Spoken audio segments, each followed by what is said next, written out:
For over a decade, educators have focused on the importance of staying in the target language as they conduct their classes. Policy statements from ACFO and others call for staying in the target language at least 90% of the time, but staying in the target language can pose unique challenges. This video is intended for language instructors interested in making sure their students understand them as they stay in the target language by using a range of strategies to check for student understanding. This video draws from various media sources to illustrate the importance of and strategies for checking student understanding. Some of these media illustrations will be in a target language. As you view this video, we encourage you to pause and reflect on the points made.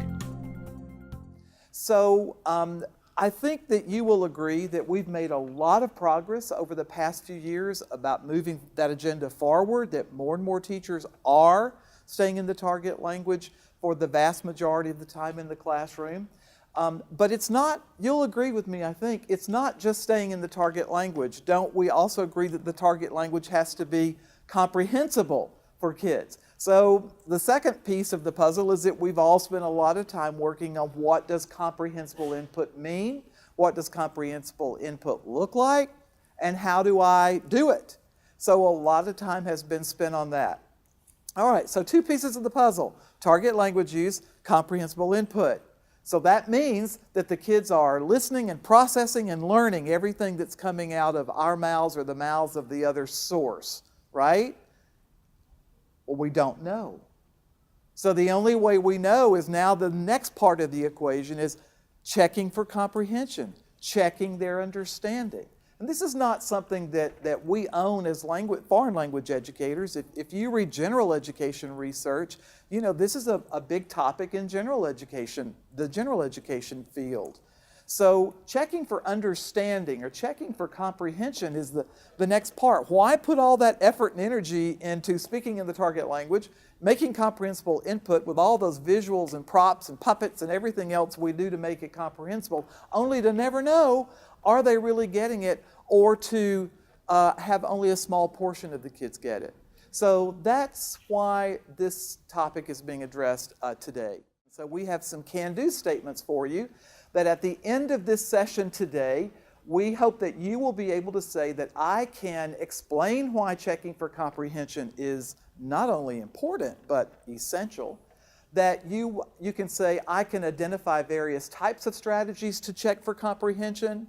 And finally, that I can explain when specific strategies might be the most useful in checking for comprehension.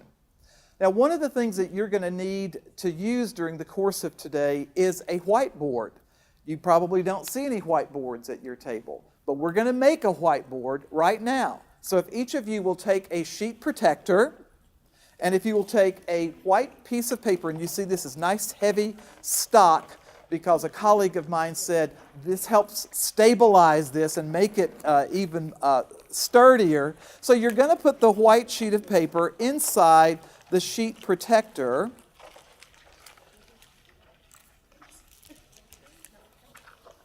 With more finesse than I'm doing. Yep. And also at your table, and Priscilla and Roseanne, you are welcome to go to another table if there's nothing at yours. And you need to choose a marker. Each person needs to take a marker and to take one of these very expensive linen napkins that we may be at your table. And if not, we have some here. Nikki, would you pass those around to the tables? So now you have a whiteboard, you have your marker, and you have the napkin with which you'll be able to erase your whiteboard and use it as you like. Now, what I'd like you to do right now is I'd like you to write in big letters on one side of your whiteboard, yes. And on the back side, what do you think you're going to write, boys and girls? No, exactly. So would you do that right now in big letters? Yes on one side and no on the other.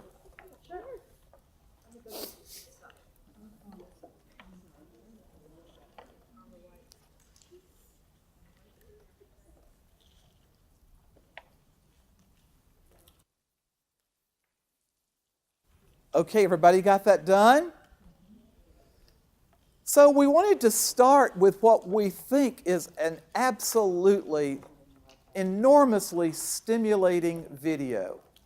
And we'd like you just to watch it and to learn from this video.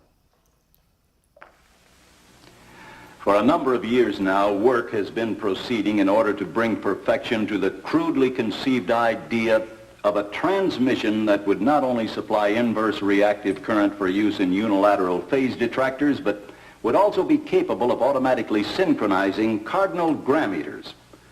Such an instrument is the turboencabulator.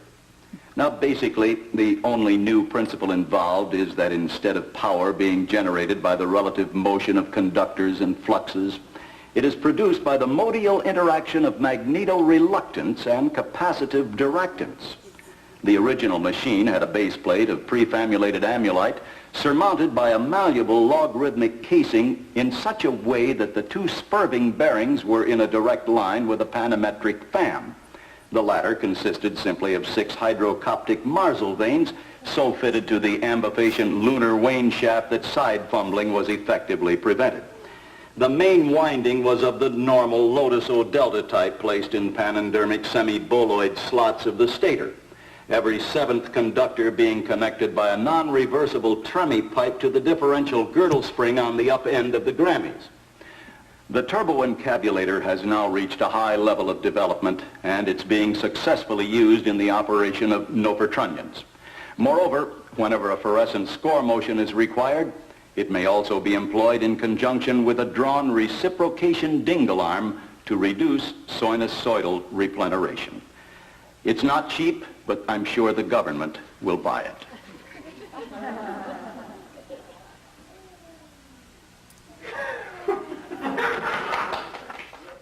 I know that you're going to want to do like me. I watched that video over and over because it's so fascinating. So we'll be sure to let you know how you can access that video to continue your own learning. So let's do a comprehension check right now, okay?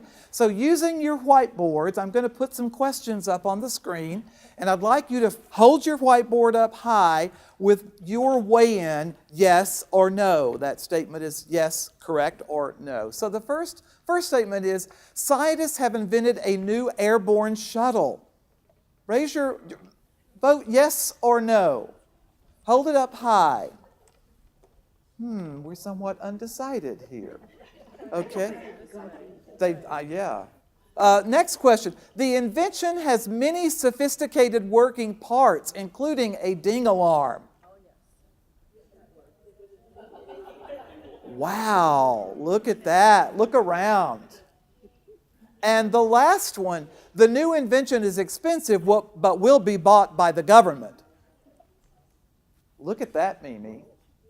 What an incredibly impressive group. No, Prabha says. Okay. All right, so here's something to think about at your table. Were you able to answer our questions? Were you able to answer our questions? Yes? Next question. Did you understand the lesson you saw on the video? No. Next question I want you to talk about with your table mates. What's wrong with having been able to understand our questions but not understand the lesson? Talk with your table mates about that right now. So sometimes the way we check for comprehension might actually not really let us know what students know or what they can do, right? So what we have to understand is this formula that target language use plus comprehensible input, CI, does not necessarily mean students understand. I know you're very impressed with the mathematical formulas that Mimi and I can come up with, but this is absolutely the basis for this workshop and for this work that we want to do in the area of foreign languages. So I want to show you another video that might be a little bit more digestible to you, but this is a teacher who is explaining some material in an English class, and I'd like you just to observe the video and watch his interaction with his students, okay? Let's look at these example sentences we got here. Let me read it first. The high jumper flips backwards over the bar. Sometimes it's easier to find the action. What? Isn't flips the action? Yes. I'm going to put a little wiggly line under that to remind myself that that's the do. And then what? The jumper, right? Now, do I have a subject? Yes. Do I have a verb? Yes. Complete thought, the high jumper flips backwards over the bar. That's a complete sentence. Let's look at the next one. Let's read it together. Can we read it together? Number B. How high the bar is. Ooh, somebody said, ooh, how high the bar is. Okay. Let's see, do we have a verb? Sure is. I'll put a little wiggly line into that. And the bar is what? Oh, this is the bar on the high jump. Everybody know the Olympics when we have the high jump? We put the bar over there and people are jumping over it. If you had your textbook, I don't think anybody, there's a picture of someone in the Olympics jumping over the bar. Oh, let's read the last sentence. How does she know where to jump? Oh my gosh, this is a question, but we still have what? The verbs are what? Does know, and the subject is she. Remember in English we have these weird questions. We have the word does. How does she know where to jump? Great. Okay, now, I want you to look back at this definition and the things we marked and tell me why is number A a complete sentence. Talk with your neighbors and be ready to tell me why is A a complete sentence. Okay? Now when you say what it has, I want you to show me on the page or tell me what it is. I need some completely new people. Who's one? Okay, why is number A a complete sentence? Because it has more detail than B and C. Let's read the three things together. What does every sentence must have? What? Expresses a complete thought. What's the second one? Subject. Third one is verb. Great. I want you to think about it. I'm going to come back to you in a second. Let me ask somebody here. Why is number A a complete sentence?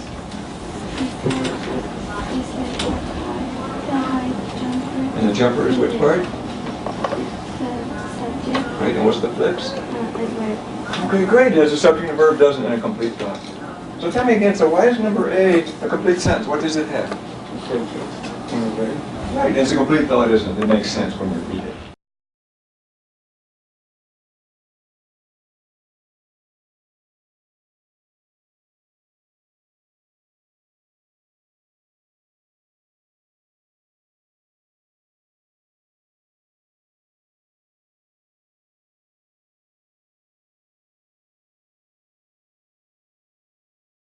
When you're standing in front of a group and I see this table nodding over here, you know what I decided?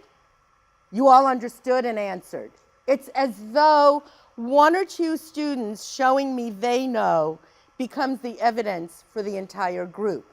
And one of the concerns that we have in language learning, as in all learning, is that learning takes place in the head of the individual learner, not in the whole group. But if you're teaching beginning language learners and you want to keep them in the target language, you can't ask the kinds of questions that need paragraph length answers. How do we get low proficiency learners to indicate their comprehension without necessarily speaking English? And how do we take more advanced students who need to use more language and do the comprehension check within the context of the lesson and not a separate test.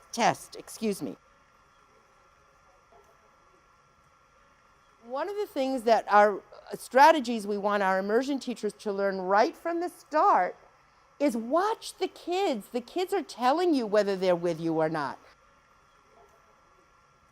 A strategy for checking comprehension, in addition to checking students' faces and body language, is movement. It's not simply movement that we want to do. We also want to move the largest limbs of the body because these are the ones that are going to cause the most oxygen and glucose to flow to the brain. But it doesn't have to be the only one. I can do jump up if the answer is yes, don't move if the answer is no. Turn this way if the answer is yes. Turn that way the answer is no. Another helpful nonverbal strategy for checking for comprehension is thumbs up, thumbs down, as you can see from this video clip. Okay, so to check everyone, right? If in fact I'm going to say the name I'm going to give the command. If you agree, if it's true, you're going to close to your chest do a thumbs up. But you can't do it like this, because then everyone can see it.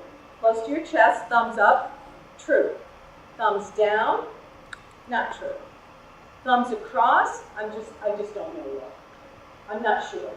Up, true. Down, false. Across, I'm not sure yet. Okay? Raise your hand. No, is this true? Look at the picture. Okay, so it's not. Raise your hand. Okay, be quiet. Now, all of you have heard about TPR. TPR is total physical response, and the teacher gives a command, and the students follow the command. That is an example of demonstrating comprehension through body movement. Okay, now this time I'm going to ask you to do it with your eyes closed. All right? Okay, everyone, close your eyes. Raise your hand. I have a question. Stand up. Be quiet. I'm so confused. Sit down.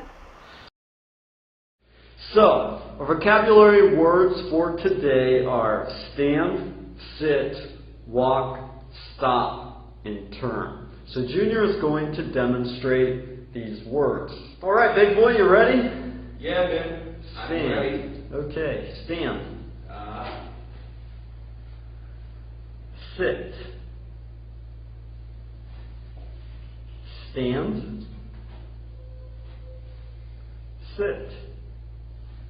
Let's play stand and sit. Let's play stand and sit. Stand. Walk. Stop. Turn around. All right. Turn that way. Walk. Stop. Turn around. Sit. Stand. Turn around. Walk. Stop. Turn around.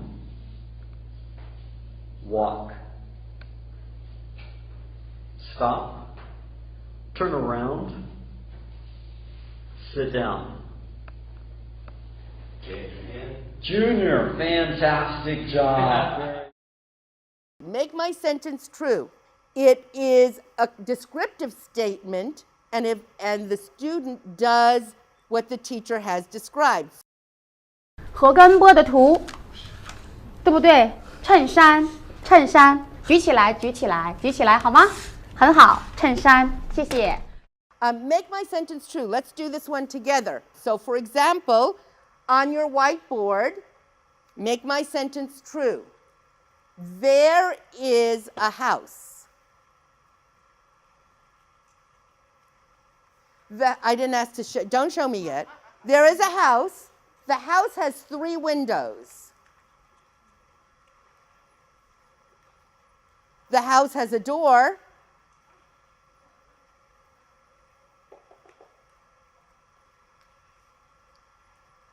The door has a doorknob. In front of the house is a big tree. There is no sun. Now, the kid who doesn't understand, what are they going to do? Draw a sun. Every teacher does this. We're just listing it here as a reminder that it's a comprehension check. Okay? I'm going to name a sport, and then you will act out that sport. Right? I'm going to name an action, and you'll act out the action. I'm not going to spend time on that because it's so obvious, but it is a comprehension check. It is a way of telling whether or not students understand the language that you're producing, whether or not your input is comprehensible. And then hold-ups. Now, right now, your hold-ups have been yes and no on your whiteboard. Okay? I'm going to ask you to erase what's on your whiteboard. And on one side, you're going to write still thinking. And on the other side, you're going to write ready to share. Boys and girls, earlier this morning, we saw in our science lesson a video about a new airborne shuttle. When I call on you, I'm going to ask you to tell me about the function of the ding alarm. Hold up your sheet that tells me whether you are thinking or whether you are ready to share and give your answer. Yeah, well, not surprisingly. Thank you. One of the things we know about a language classroom is that we need to use wait time. We need to give our students time to retrieve from their memory banks, from storage, the language tools they need to communicate their ideas. And the higher the level of language proficiency kids have, the more tools they need to pull together. They need to pull together everything they know about the language in order to give you an extended response. And if you're doing something that also has content information, like you've read a story, and one of your questions is, how does the author tell us the kind of person that the character is? It's not just thinking about the language, it's also formulating the content knowledge. So we want to make sure that we give our students enough time to think about what the substance of the answer is and the form that that answer will take. And so this particular hold up is very powerful in ensuring that every kid has a chance to think about what they're going to be saying and doing. Okay, oral production strategies. Many of you already know some of these. Either or. Either or questions are great because the answer's in the question. Do you like, is an apple, is an apple a fruit or a vegetable? Fill in the blank. Everybody asks these questions, and sometimes fill in the blank questions are evidence of whether students understood the question or the answer. Getting kids to talk to each other, numbered heads together, is a great strategy for pair work that gives you information about what kids know. Okay, I'm going to give, because you're all smart, educated adults, I'm going to give you 24 seconds to identify all the states on this map. Yeah, so.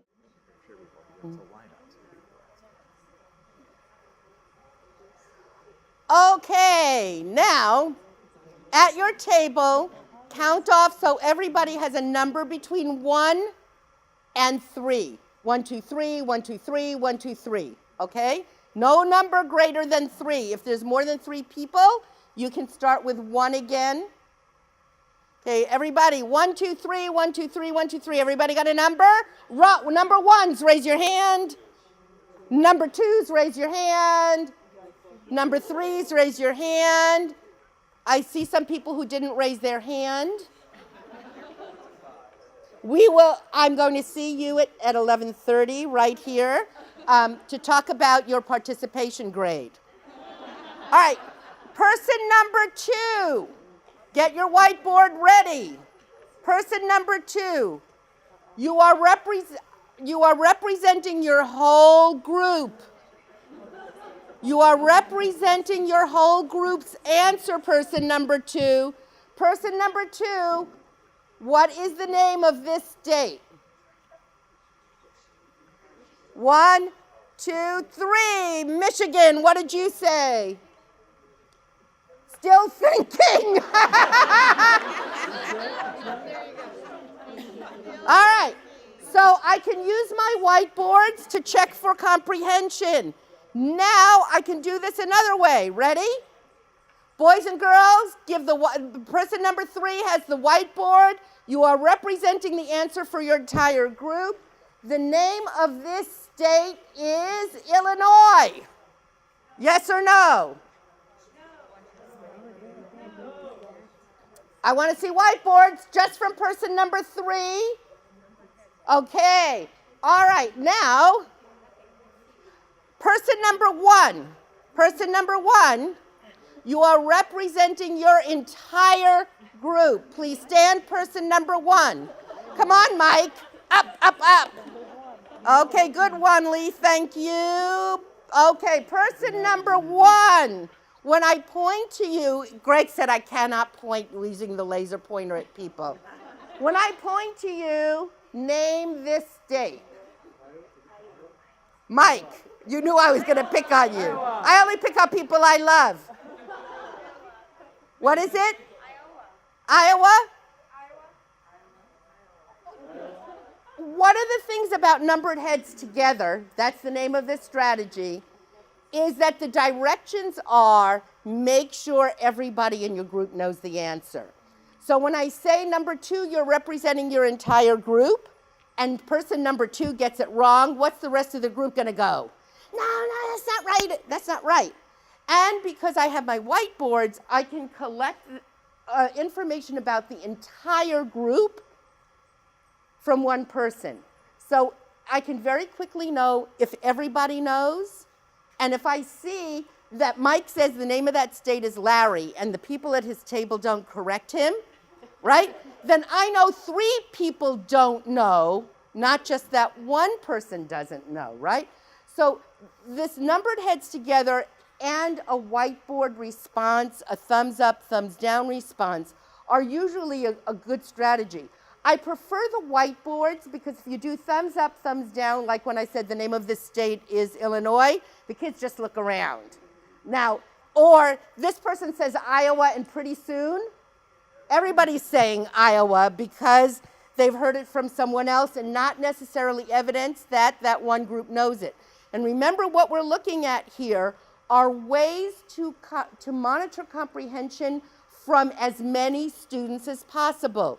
When I call on Elon and Elon tells me her answer, all I know is what Elon knows. I have no guarantee that everybody else in her group or in the room or in the classroom knows the answer. You all use turn and talk. I was going to encourage you, if you are a regular classroom teacher and there are times when you have to be in front of the room and all the kids are sitting and listening to you, right? That doesn't mean you have to call on only one student. So here's a strategy I'm going to ask you to practice till it becomes natural.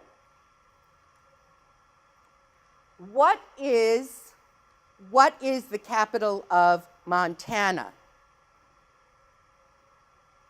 Before anybody answers, I'm going to give you 10 seconds to tell your partner. Tell your partner, when I count to 10, you're done telling your partner. 1, 2, 3, 4, 5, 6, 7, 8, 9, 10. Okay. Now, what that strategy does, no matter whether you're checking for comprehension or providing for output opportunities, every student gets a chance to practice the answer. If I'm walking around or I'm watching lips, I'm a good lip reader.